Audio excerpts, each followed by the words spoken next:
COVID-19 in the country, a lot has been happening that has and still is affecting the family. From job loss, strained relationships, and sadly, domestic violence, just to mention a few. Now, as much as the Kenyan government has adopted strict measures to counter the spread of the COVID-19 disease, these measures, as necessary as they are having particular impact on women and girls, including elevating the risks of gender-based violence. Only last week, the National Council on Administration of Justice reported a significant spike in sexual offences in many parts of the country in the last 2 weeks. Now, it was noted that in some cases, the perpetrators are very close relatives, guardians, and persons living with the victims. So all this information is informing today's episode of Let's Talk Family. I would like to understand how staying at home is affecting as well as impacting our families and the way forward as well. So thank you so much for joining me today. My name is Faith Kaulu, and on today's episode, I am gladly joined by Mr. Teddy Chivako, who is an economic consultant, a marriage counselor, and a family guy as well. Yeah, thank you so much for joining us today and being here. Thank you for welcoming me. Yeah, Yes. Such a great honor to have you on today's episode and tackle whatever we are tackling. Okay. Yeah, now maybe just to begin with, how are you doing? We're in this season of panic and uncertainty. How are you coping up? Well, me and my family, there have been challenges here and there, but in every challenge, it has brought us together. We've found new ways to cope with the problems. Yeah. And out of it also, our love for each other as a family has also grown stronger. Oh, Yes. okay, that's a positive. That's what we need actually Yeah. in today's episode. And maybe just to ask about the curfew, the 7 p.m. curfew. Previously, I don't know, men wanafika kwa nyumba at 9 p.m. and a lot, it was trending on social media, yeah, because Yes. women are now happy that the man is arriving home early.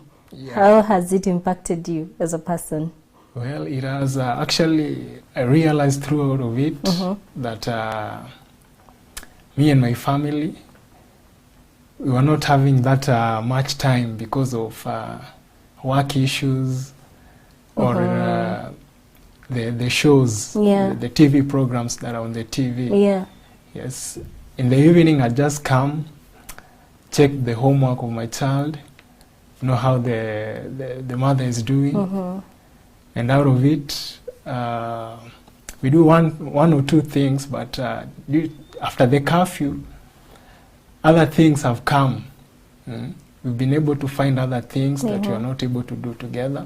So it has also brought us together. It has also encouraged us also to do other things together. Yeah, you're now finding time Yes, to more engage in time. other activities. Yes. Okay, let's talk about generally the lockdown, the county to county lockdown, as well as now people are not going to work, yeah, because working from home is one of the safest way, at least, to avoid the spread of the virus.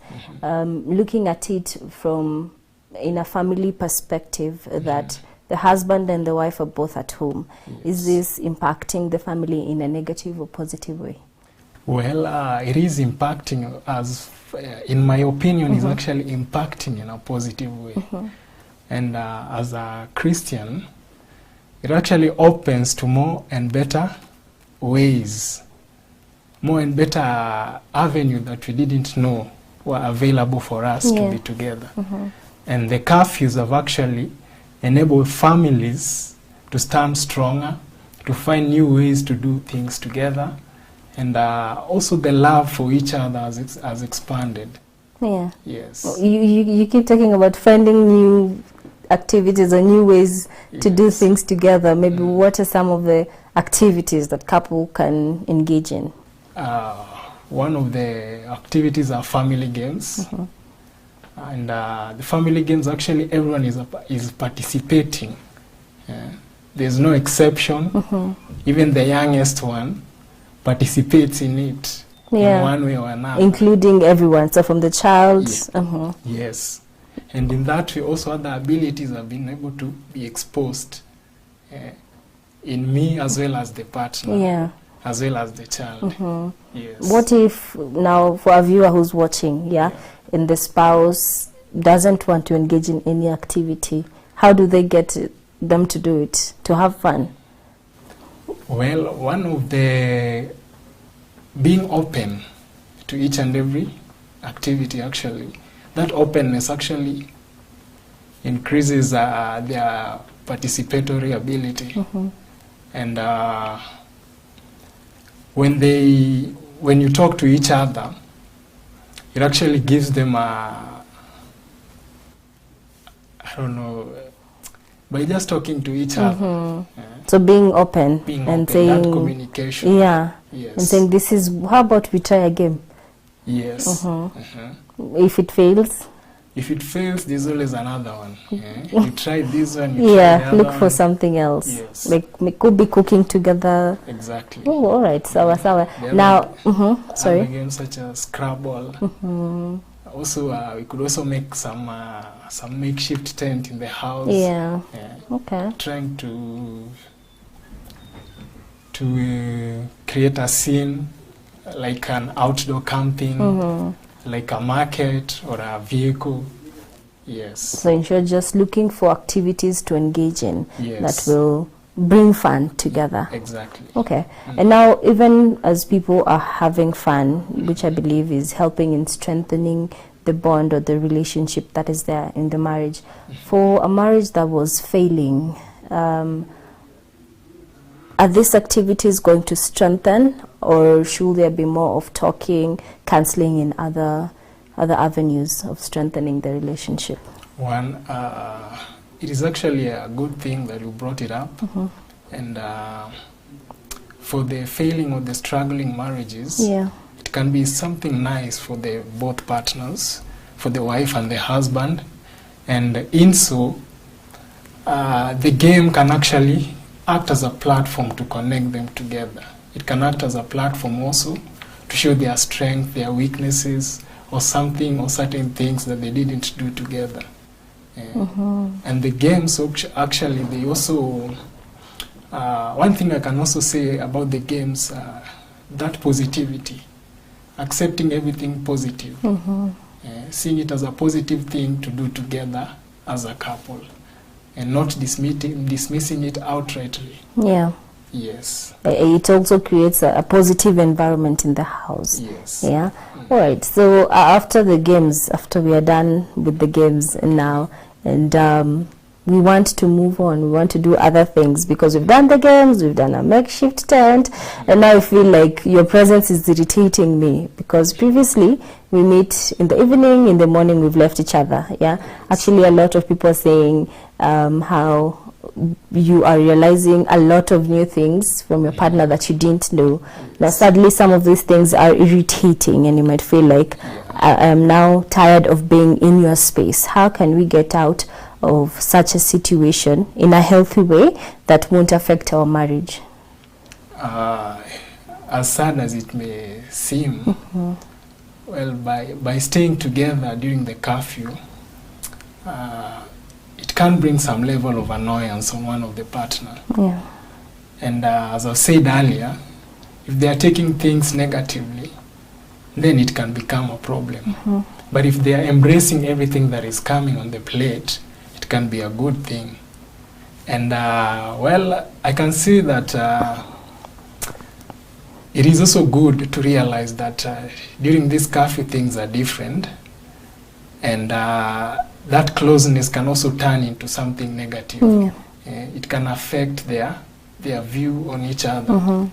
And by respecting each other and appreciating each other, it can also act as a good thing to remove that excess, I can say, clinging to each other during the curfew. Yes, by just embracing each other and loving each other, being happy together, and also by also changing the scenes of, for example, from game to game, from one activity to another, it can also remove that boredom.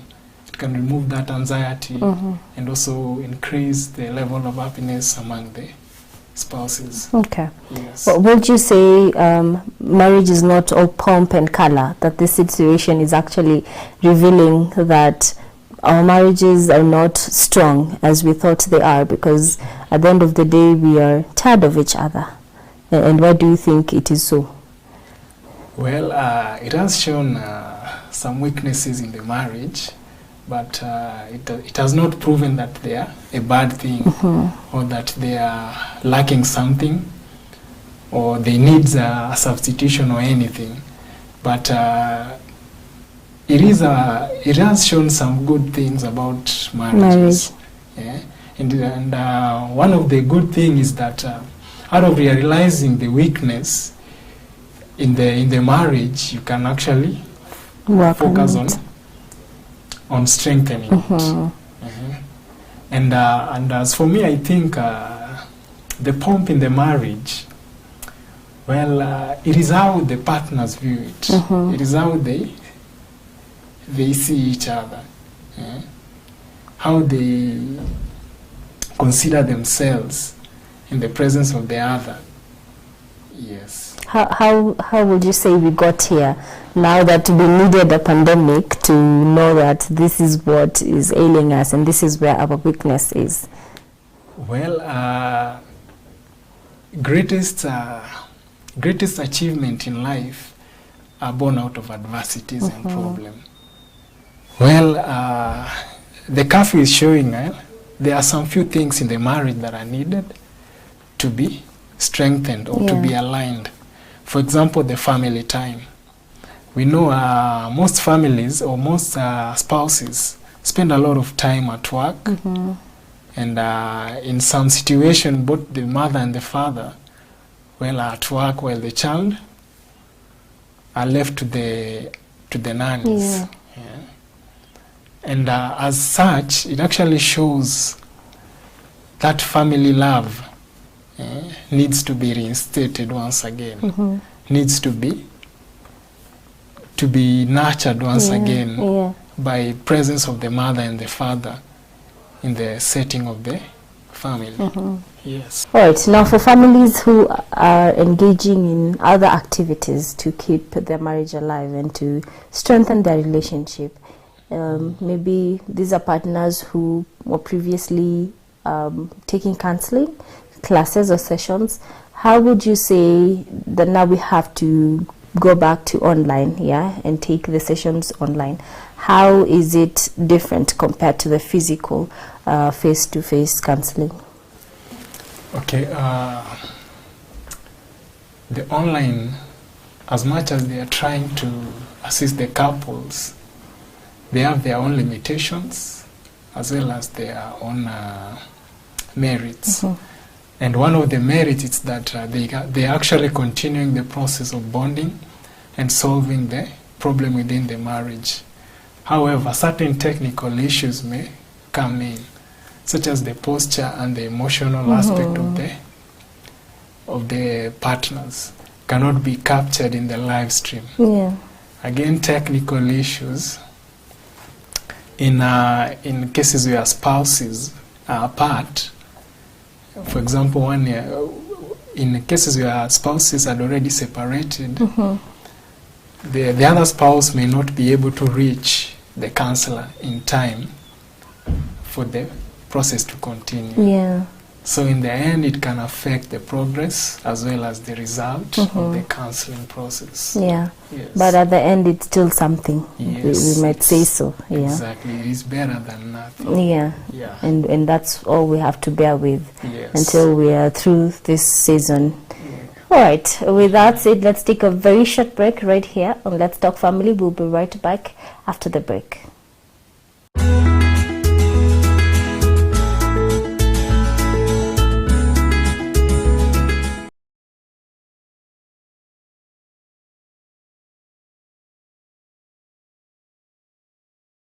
Think about taking your studies in a serene and a conducive environment. Think about joining a fraternity of committed scholars where quest for academic excellence is exemplary.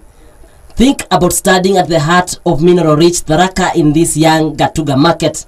Here is the place where things are done differently, a place where integrity and competence are vetted. It is an institution which has become the premier destination for academic excellence.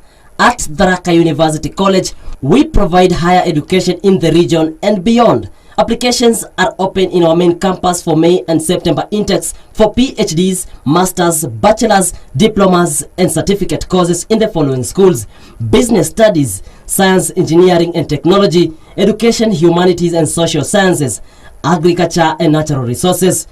Talk to us through 0202007692, email info@tharaka.ac.ke or log in to our website www.tharaka.ac.ke. Tharaka University College, education for freedom. Have you ever received a card from an important person asking you to call him or her at a later date? What a privilege.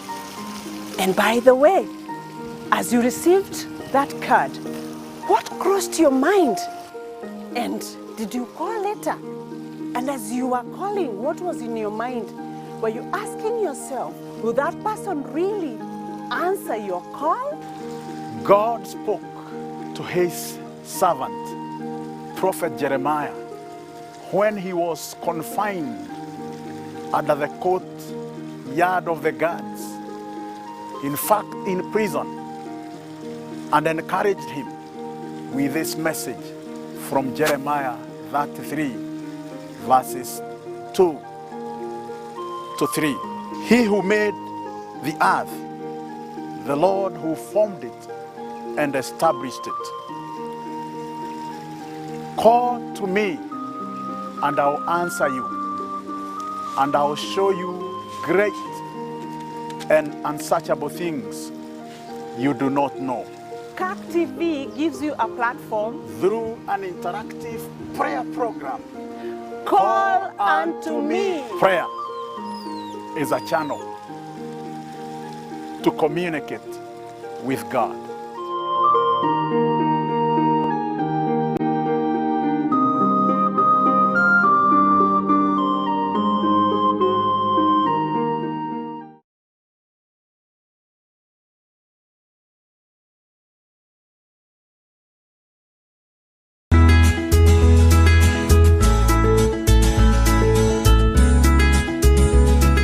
Alright, thank you so much for staying tuned right here on CAC TV. If you're joining us right now, I am joined by Mr. Teddy Chivako on set, who is a financial consultant. Yes. Yeah, and a marriage counselor as well. And we're talking about the whole aspect of family and how the COVID-19 pandemic is affecting our marriages and our families. Yeah. Now I want us to tackle the financial aspect of the family. Okay. How does money or financial stability affect a marriage? Yeah, okay. As sadly as it may sound, for many families and marriages, finance at this moment is one of the greatest challenges. It is.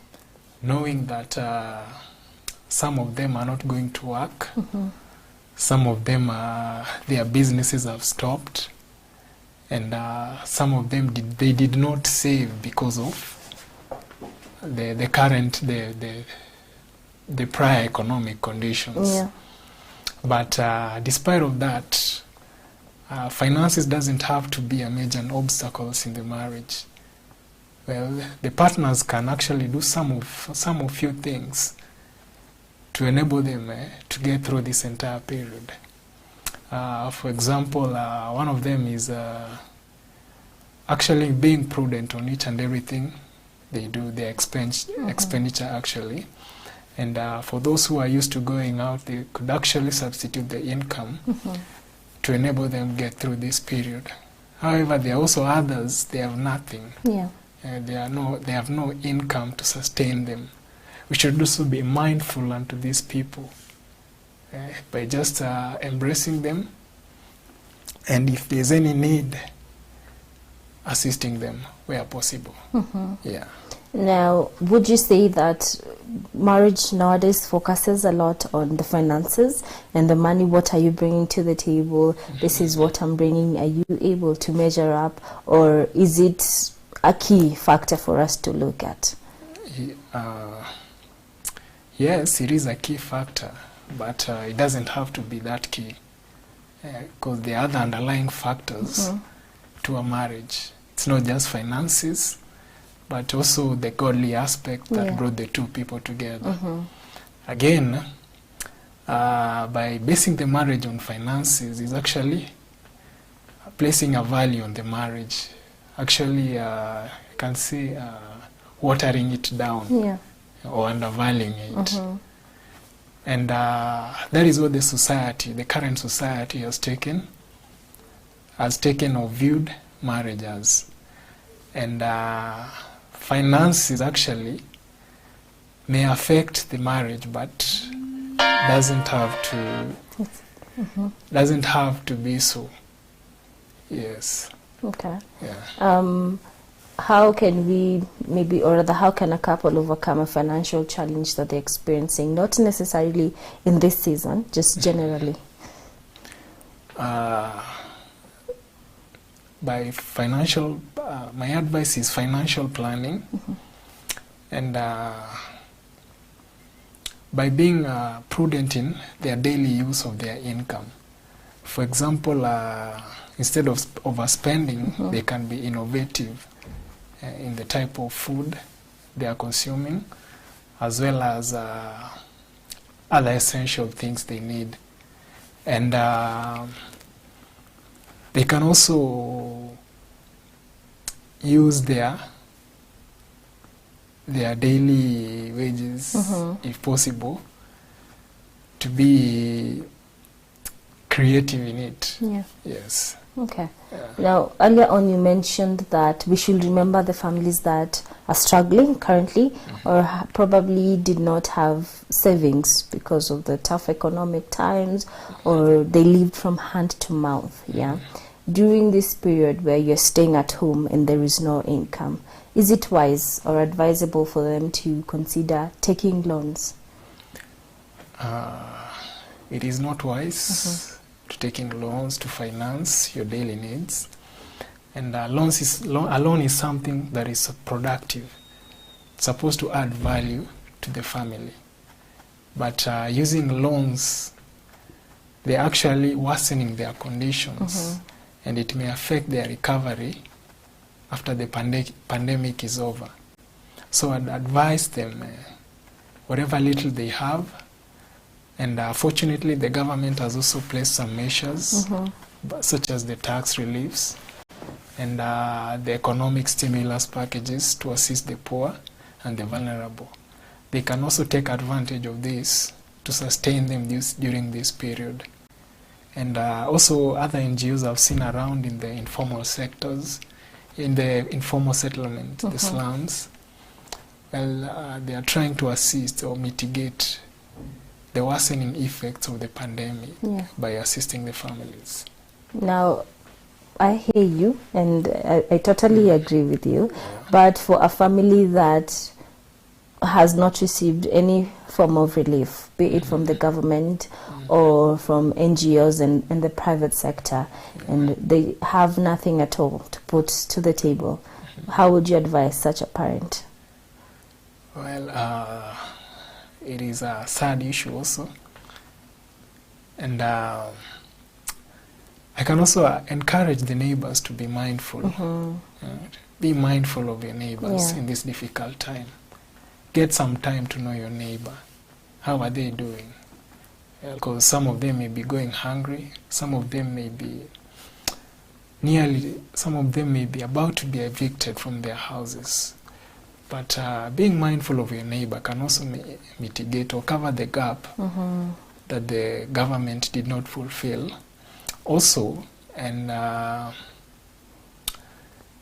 the tenants and the landlords also can also be mindful to their tenants by actually issuing a relief fund to them. Instead of paying the entire amount, you can actually waive some of the rent. Yes. I totally agree. Actually, we have been seeing there's this landlord who has been trending on social media because he waived the rent and he's also been giving relief food, which it zeroes down to being mindful of your tenants and your neighbors as well. Now, let's talk about how the government is quarantining us. Last week, there was a man in Nyandarua County who had gone to forcefully ask for the wife because she was being quarantined at the hospital. How would you say should the government go about this? Because maybe this was a man who was expecting the wife to go back home, but maybe something happened. Could be the wife was caught in an overloaded vehicle or out during curfew hours and she was taken forcefully. Yeah. How should the government go about in terms of if it's married people, what should they consider before taking in one partner? Well, it is not bad to quarantine one, but the government should, as much as possible, try to make the citizen understand.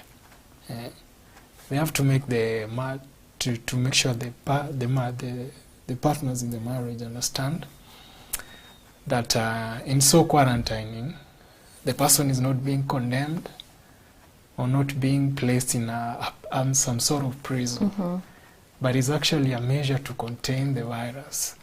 And in so, the government should also provide some of the measures to ensure the other partner is at peace of mind by offering constant communication and maybe video links.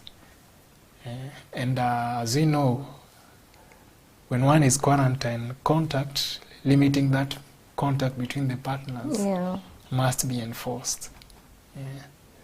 So the government should also encourage the partner, rather than discouraging him by causing a communication barrier or total separation, encourage the partner to be actually a force to the recovery of the partner. Encourage him during the quarantine period and also be there for her or him. Yes. Okay. Now, maybe as we conclude, let's talk about violence has been on the rise, domestic violence, that is during this period. And actually in yesterday's presser, they were reporting how cases have increased in the last 2 weeks. Yeah. Yes. For a couple that is at home, the partner is not feeling safe because the partner is violent or abusive in any way. It could be emotionally, sexually, physically as well. What would you tell the victim? Well, sadly, it's also a difficult problem that the pandemic has brought concerning marriages. And it is not just in Kenya, but also outside. Different marriage partners are crying out that their spouses are abusing them, rationing the food, sexually as well as emotionally abuse. And I would actually advise the victim to report such cases to the authority. And in so the authority can take action where the matters is aggravated. And the authority can also warn the perpetrator concerning his behaviors during this period. Yes. Okay. Now that seems as a fair enough movement that will help solve the situation that we're experiencing. Exactly. Okay, now in conclusion, for generally couples who are at home, those who are happy, those who are sad and are not sure if they really want to spend the rest of their lives with their partners, because during this pandemic they've realized maybe they do not clear the plate once they're done eating. What advice would you have for couples at home? Well, my advice with regard to the couples is that it doesn't have to be a painful situation. I know as much as the negative aspects have been shown concerning marriage or your marriage, positive have also been shown. And it's not an end of the marriage if negative aspects have been seen. But it is actually a chance or a room to settle out the difficulties or the problems that are making the marriage not work. Yes. Okay. Yeah. So focus on the positive as well. Yes, focus on the positive. Well put. Thank you so much, Teddy, for joining us today. Well, I'd like to end today's episode with this. The restrictions imposed in response to the COVID-19 pandemic are likely to make it harder for survivors to report abuse and seek help, and for service providers to respond efficiently. Now, sexual and other forms of violence against women have devastating consequences, including injuries and serious physical, mental, sexual, and reproductive health problems, including sexually transmitted infections, HIV, and unplanned pregnancies. Now, the Kenyan government should urgently protect women and girls against violence during this crisis. I believe this is possible, and it can be done through public awareness campaigns that highlight this issue and give detailed information on how victims, including those infected with COVID-19, can access help. It should treat services for women and men as well who experience violence as essential, and ensure that these services have necessary resources that will provide alternative accommodation when the current limited shelters are full. Now, in conclusion, this is what I'd like to say. Violence against anyone, be it a man, a woman, a young girl, or a boy, is a crime, and everyone deserves and has a right to be protected, even when the government is preoccupied with the pandemic. Well, that's it for today. Thank you so much for joining me on today's episode. Let's keep the conversation going on our social media pages. That is at CAK TV Kenya on Facebook, and on Twitter, we are at _CAK TV Kenya. My name is Faith Kaulu. Till next time, stay safe.